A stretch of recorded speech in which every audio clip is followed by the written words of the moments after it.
세계적인 재보험사 스위스리는 온실가스 감축을 하지 못한다면 30년 뒤에 세계 경제가 입을 피해가 한 해에 2경 원이나 될 것으로 예측했다고 합니다.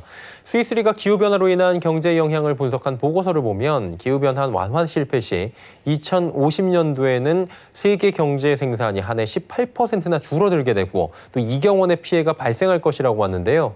자, 그만큼 기후변화가 심각하다는 반증입니다. 오늘은 기후변화 피해를 줄이는 투자 이야기 나눠보도록 할 예정이고요. K외대 반기성 센터장과 함께하도록 하겠습니다. 어서 오세요. 네, 안녕하세요. 네, 반갑습니다. 네. 이게 보험사들의 예측이 비교적 정확하게 이렇게 나온다고 하잖아요. 통계도 그렇고. 스위스리 보고서 내용이 어떻게 됩니까? 일단 많은 국가들이 이제 미래에 어떻게 피해가 발생할 것인가를 예측을 할 때 보험사라든가 혹은 재보험사의 전망을 많이 인용하는 것은 그만큼 이런 회사들이 미래 경제 피해 예측 기법이 앞섰기 때문이라래요. 작년에 이제 킨제이 보고서에서 기후재난 피해 액수가 매년 수천조 원이 될 것이라는 전망이 있었는데, 자, 이제 그러니까 우리가 지금까지 기후재난 피해액이 몇 천조 원까지는 언급이 됐었어요. 근데 몇 경원이 언급된 것이 이번이 처음입니다. 이번 스위스리 보고서를 보면은 현재 온실가스 감축 계획 아래에 기후변화가 진행된다면 식량 생산 감소, 질병 확산, 해수면 상승 등으로 인해서 세계 경제가 아주 크게 후퇴할 것이라는 겁니다. 기후변화가 없을 때에 비교해서 2050년 총생산이 11에서 14%가량 줄어들 것으로 보는데, 문제는 현재 수준보다 기후변화 대응 속도가 느려진다면 경제 손실은 18%까지 치솟으면서 매년 피해가 2경 원이나 된다는 겁니다.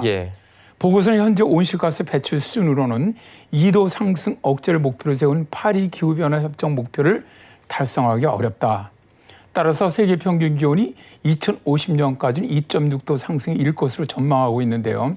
이럴 경우 감속폭이 작은 편에 속하는 미국조차 국내 총생산이 7%로 줄어들고 말레이시아라든가 태국이라든가 필리핀 등 아시아 국가들은 30% 이상 감소할 것으로 추정을 했습니다. 우리나라 같은 경우는 2050년까지 지구 평균 2도 상승할 때까지는 8.5%, 3.2도까지 상승한다면 국내 총생산이 12.8% 감소하는 것으로 분석되었습니다. 이제 많은 분들이 어떻게 보면 이런 기후변화를 강 건너 불로 보고 계시는데요.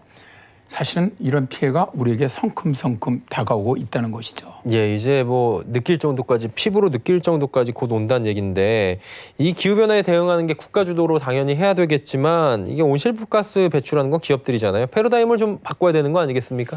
네, 그렇습니다. 지난번에 제가 한번 말씀을 드렸는데 세계적인 기업들이죠. 애플이라든가 구글이라든가 아마존이라든가 이런 유수한 기업들이 탄소 중립 선언을 하고 나섰죠. 문제는 훨씬 더 많은 기업들이 탄소 중립에 대한 의지를 지금 보이고 있지 않다는 겁니다.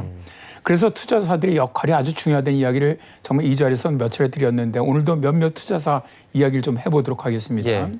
먼저 미국 대형 투자은행 JP모건이 기후변화 대응에 동참하는 기업들에게 향후 10년 동안 약 2,800조 원을 투자하겠다라고 나섰는데요. 지난해에도 JP모건은 녹색 에너지 프로젝트에 60조 원 이상을 투자했는데요. 올해도 풍력, 태양열을 이용한 녹색 에너지 지원 프로젝트에 1,150조 원 투자안을 준비 중이라고 합니다. 이들은 화석 연료에 투자해봐야 좌초자산으로 손해를 볼 게 뻔하다 보니까 미래 유망 사업으로 꼽히는 녹색 투자로 바꾸고 있는 것이죠. 근데 미국뿐만 아니라 유럽 중앙은행도 기업 채권을 매입을 할 때 회사가 기후변화에 악영향을 끼치는지 평가하고 투자하고 있습니다. 약 5,500조 원 자산을 운영하는 세계 최대 투자사 39도 투자 기업들에게 5년 내에 탄소 배출을 16에서 29% 줄이라고 요구하고 나선 것도 이런 이유 때문이죠. 그러니까 한마디로 투자 기업들이나 투자가들이 이러한 기후변화를 먼 미래의 환경 문제가 아니라 당장의 금융투자 리스크로 보고 있다, 이렇게 봐도 되겠네요. 네, 그렇습니다. 사실 JP모건뿐만 아니라 세계적인 투자사죠. 모건 스탠리는 올해 4월에 2030년까지 저탄소 솔루션이 약 830조 원 투자하겠다고 밝혔고요. 이들은 청정 기술이나 재생 에너지를 지원하는 녹색 채권 발행을 늘리고 관련 기업에 대한 투자 활동을 늘려갈 계획이라고 하고요. 뱅크 오브 아메리카도 녹색 금융을 주도하는 금융사로 전환하겠다는 공약을 내걸면서 오는 2030년까지 탄소 중립에 앞장서는 경제 지원에 총 1,150조 원을 투자할 계획이라고 밝혔습니다.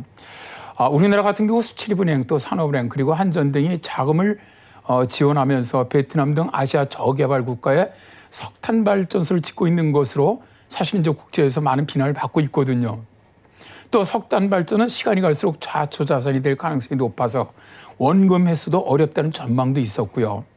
그런데 네덜란드 연기금이 석탄 발전소 개발을 멈추지 않는다는 이유로 한국전력공사 지분을 매각한 사실도 있었고요. 자, 이제 투자자 입장에서 석탄 발전소 등 반기후 산업 투자는 어떻게 보면 묵갈 수 없다. 이런 메시지이기도 했는데요.